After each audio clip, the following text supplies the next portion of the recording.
শরবত খাও। ওদের এই শরবত তুমি খাইবা না, এই শরবতে বিষ মিশানো আছে। তুমি কি শরবতের মধ্যে বিষ মিশাইছো? তুই এখন শরবত খাইয়া মরবি। ছাইড়া দাও। তোর ভাইরার বাচ্চা রেখে কি করুম কত আমে না, জমিটা দখল করে ফেলাইলো।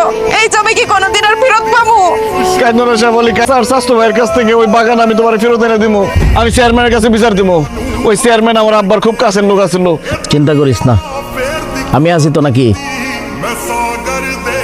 আপনার সাহস কত বড় যে আপনি সাতটারে জমি বেদখল করে নিছেন? এই লালু চেয়ারম্যান বাচ্চা থাকতে সাতটারে জমির দিকে ছিল তাকাইতে পারবেন না। উত্তেজিত হবেন না, সাথে দুটো কথা ছিল।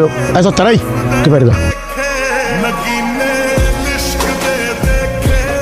তোর বাপে ওর জায়গা তোর চাচার কাছে বেচে হয়ে গেছে। কয় সূত্রে এই জমির মালিক এখন তোর চাচা। খবরদার, এই জমির আশেপাশে তুই যাবি না।